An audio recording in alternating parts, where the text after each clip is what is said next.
आ जाओ बेटा, किस चीज़ में सिलेक्शन हुआ? और तुम्हारा? दोनों सिस्टर हो? ये दोनों सिस्टर्स हैं और देखो दोनों सरकारी नौकरी तक पहुंच गई। ज़ोरदार तालियां बजाओ। फादर क्या करते हैं? पापा नहीं है। मम्मी क्या करती हैं? वही मजदूरी करती हैं।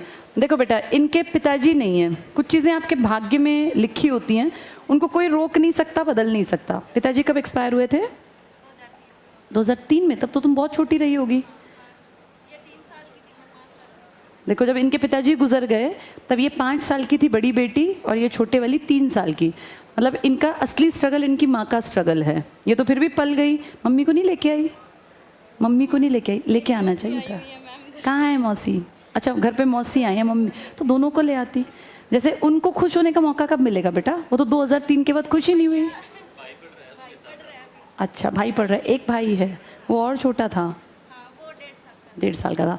जैसे असली स्ट्रगल जो है ना बेटा, किसी भी इंडियन सोसाइटी में आज भी अगर हस्बैंड गुजर जाए और नॉन वर्किंग औरत हो, जिसके पास पैसे नहीं हैं, कोई साधन नहीं होता, बिना पैसे के कोई नहीं, और सबसे पहले घर के रिश्तेदार भागते हैं। जब मुसीबत आती है ना तो सोचते हैं इसके 3-3 बच्चों का खर्चा कौन देगा। सबसे पहले कन्नी काटते हैं ससुराल वाले। 99.9% चांसेस यही होते हैं, क्योंकि उनको फील होता है कि इसकी बच्चियों का, बेटे का खर्चा कौन देगा। सबसे पहले हटके, फिर उसके बाद लड़की के परिवार वाले भी बहुत सारे हट जाते हैं। कुछ अच्छे लोग होते हैं जो निभाते हैं कि नहीं, हमें अपनी बहन का, बेटी का करना है।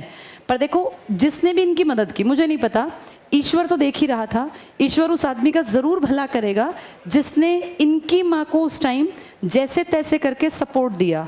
वो इस काबिल रह गई कि उनका दिमाग नहीं चला, वो पागल नहीं हुई, उन्होंने कोई गलत स्टेप नहीं उठाया। अदरवाइज 1.5 साल का बच्चा, 3 साल की बेटी, 5 साल की बेटी, तुम सोचो उस औरत के पास तो कुछ भी नहीं बचा था। हस्बैंड उसका चला गया। मजदूरी करके कोई परिवार को कैसे पालता है? आदमी भी दुखी हो जाते हैं। औरत होके मजदूरी करना बहुत ज़्यादा टफ स्ट्रगल है। इसको कहते हैं दुख। कई लोग फालतू के दुख मनाते हैं ना, ये कोई दुख नहीं होते, ये दुख होता है कि पीछे 3 बच्चे हैं और दूध मुँहे बच्चे, दूध पीते बच्चे, इनकी ज़िंदगी की सारी ज़रूरतों को पूरा करना। और कितनी बड़ी बात है कि बिगड़ने से रोक लिया उस लेडी ने। मैं नहीं जानती इनकी माता जी को, लेकिन मेरे मन में ऐसे लोगों के प्रति रिस्पेक्ट डबल हो जाती है। अच्छे परिवार में, अच्छे पैसों में तो हर कोई अच्छा बन सकता है।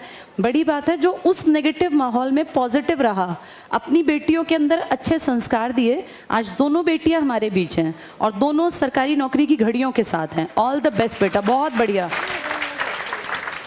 बोलना चाहती है? अच्छा, ज़रूर बोलो बेटा। तुम्हारी मम्मी आती है ना तो मैं उनसे बहुत सारी बातें करती हूँ, उनसे भी बहुत, क्योंकि ऐसा दिन हमेशा नहीं आता लाइफ में। हाँ, भाई का जब हो जाए तो मम्मी को लाता है।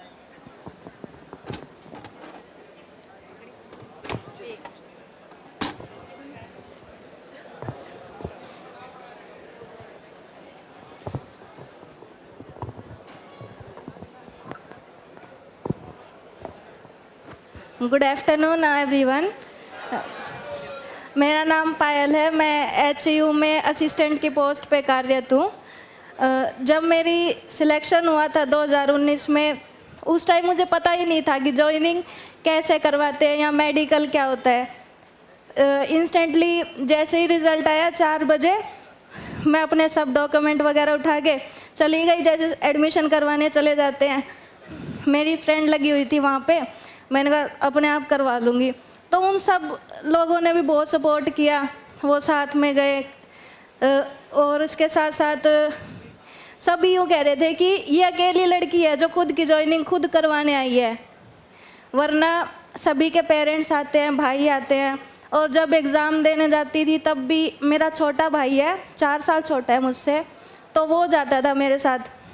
मैं 22 साल की उम्र में सर्विस लग गई थी। उसके बाद मेरा लक्ष्य यही था कि मेरे छोटे भाई बहन हैं, उनको पढ़ाना है, उनको भी सेटल करना है। अब उसके बाद हेमलता ने भी 2019 से कोचिंग ले रही है, बहुत स्ट्रगल किया है और इसके कई पेपर क्लियर हो चुके हैं। फिज़िकल में रह जाती थी, लेकिन अब इसका ग्रुप डी में सिलेक्शन हो गया। मैं बहुत बहुत खुश हूँ इसके लिए। पायल सही लग गया। हेलो, सबसे पहले तो ICS हांसी के लिए तालियां बजा दो।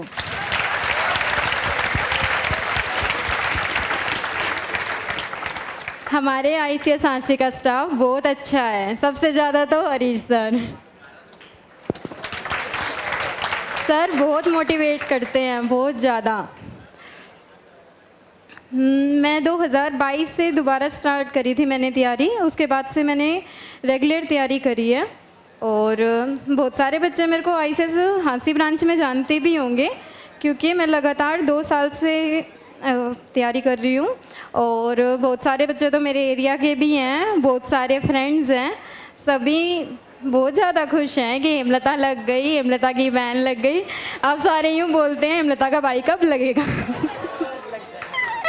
मेरे कुछ फ्रेंड्स हैं वो इस बार पॉइंटों से रह गए थे, अब की बार उनका भी हो जाएगा। Thank you ICS team, thank you.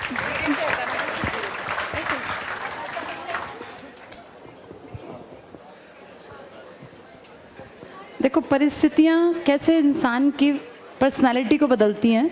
Hemlata की सिस्टर 22 साल में एक माँ के रोल में थी। उसने क्या कहा कि जब मेरी नौकरी लगी मैं 22 साल की थी और मुझे ऐसा लगता था कि कैसे मेरे भाई बहन सेट हो। नहीं तो कितनी 22 साल की लड़कियां जिनको कोई फिक्र नहीं है, जो पिताजी के पैसे मांगने में शर्म तो करती नहीं है कि पिताजी 5,000 रुपये दे दो, मम्मी 5,000 रुपये दे दो। हेमलता की सिस्टर यंग एज से ही फील करती थी कि मुझे अपने परिवार को सेटल करना है। तो कई बार ना बेटा ज़िंदगी की मार इसलिए भी पड़ती है कि हम मैच्योर हो जाएं, हम समझदार हो जाएं। दोनों सिस्टर्स समझदार हैं और हेमलता की सिस्टर अभी उसकी शादी ब्याह नहीं हुआ है, लेकिन अब से पहले वो इतनी मैच्योर है, वो बहुत अच्छी वाइफ बनेगी, बहुत अच्छी मदर बनेगी, क्योंकि उसने बचपन से इस फीलिंग के साथ ही अपने आप को बड़ा किया। तो बहुत बहुत मुबारक हो बेटा, खूब तरक्की करो और आगे बढ़ो।